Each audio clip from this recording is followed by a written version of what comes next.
Se eu não concordo com algo em minha igreja, devo mudar de igreja? Gálatas capítulo 2, versículo 8.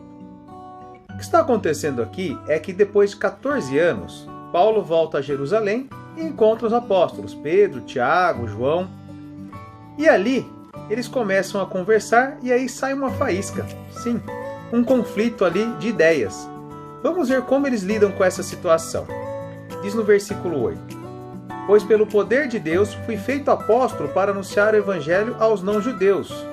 Aqui é Paulo falando, certo? Assim como Pedro foi feito apóstolo para anunciar o evangelho aos judeus. Por isso, Tiago, Pedro e João, que eram considerados os líderes da igreja, reconheceram que Deus me tinha dado essa tarefa especial. E como sinal de que éramos todos companheiros, eles deram a mim e a Barnabé um aperto de mãos. E todos nós combinamos que eu e Barnabé iríamos trabalhar entre os não-judeus e eles iriam trabalhar entre os judeus. Ou seja, onde cada um ia fazer o trabalho de evangelismo. Eles nos pediram somente uma coisa, que nós lembrássemos dos pobres das igrejas deles. E isso eu sempre tenho procurado fazer, Paulo fala aqui. Porém, quando Pedro veio para Antioquia da Síria, eu fiquei contra ele em público, porque ele estava completamente errado. De fato, antes de chegarem ali alguns homens mandados por Tiago, Pedro tomava as refeições com os irmãos não-judeus. Ou seja, enquanto não tinha judeu ali, Pedro estava convivendo com todo mundo. Mas, depois que aqueles homens chegaram, ele não queria mais tomar as refeições com os não-judeus porque tinha medo dos que eram a favor de circuncidar os não-judeus. Ou seja, existia uma prática entre os judeus de praticar a circuncisão, ou seja, quem era judeu tinha que ser circuncidado quando era pequeno.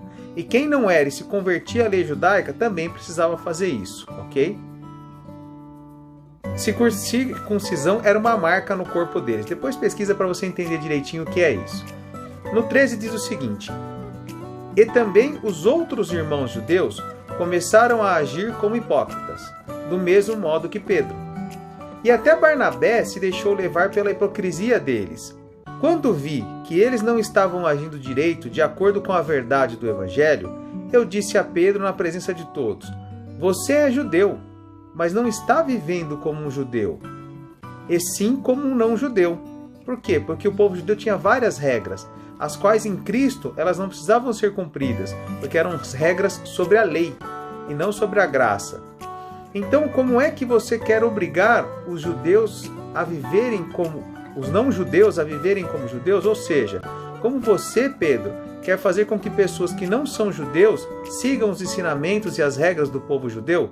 Se nem você tem feito isso e você sabe que isso não tem validade para a salvação em Cristo Jesus, muito pelo contrário, se você continuar lendo aqui esse texto, Paulo fala claramente que seguir as regras judaicas invalida o sacrifício de Cristo na cruz.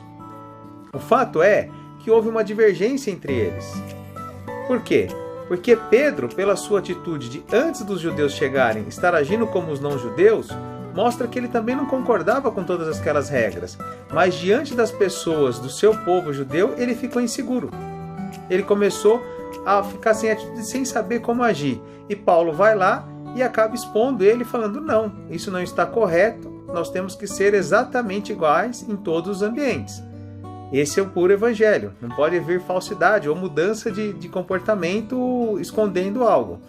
O que aconteceu aqui? Houve uma divergência de conhecimento e talvez de maneira de pensar.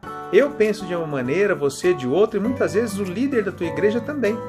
O que eu vejo muitas vezes é as pessoas mudando de igreja porque eu não concordo com a cor da parede, eu não concordo que fulano de tal foi colocado como líder disso ou daquilo, eu não concordo porque tem essa reunião, eu não concordo por causa daquela reunião, então eu não vou mais nessa igreja. Porque tem uma igreja boa aqui na esquina, tem uma igreja boa ali perto, tem uma igreja boa que eu vejo na internet, tem uma igreja boa que eu vejo na TV, e as pessoas têm abandonado as suas igrejas a troco de nada. E Paulo fala que convém que não deixemos a nossa congregação, ou seja, que não deixemos a igreja a qual fazemos parte.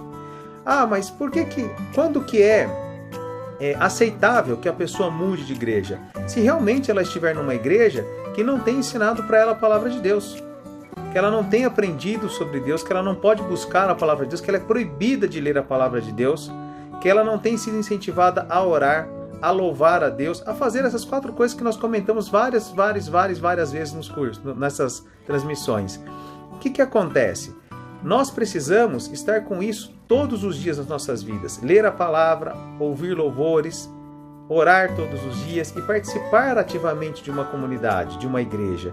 Por quê? Porque isso nos faz crescer. Então, exceto num caso em que a igreja esteja realmente alterando tudo isso e te impedindo de viver esses itens, nós não devemos deixar as nossas igrejas, porque essa é uma orientação bíblica. Só pelo fato de que eles discutiram, se você continuar lendo, você vai ver que por causa disso Paulo não deixou de ser cristão e nem Pedro. Um não parou de ir nessa igreja ou naquela, muito pelo contrário, eles continuaram a evangelizar e levar a palavra de Deus. E muitas vezes as pessoas mudam de igreja, falam que vai para essa e para aquela, e no final das contas elas acabam desacreditando do evangelho, porque mudam tanto de igreja que acham que nenhuma mais presta.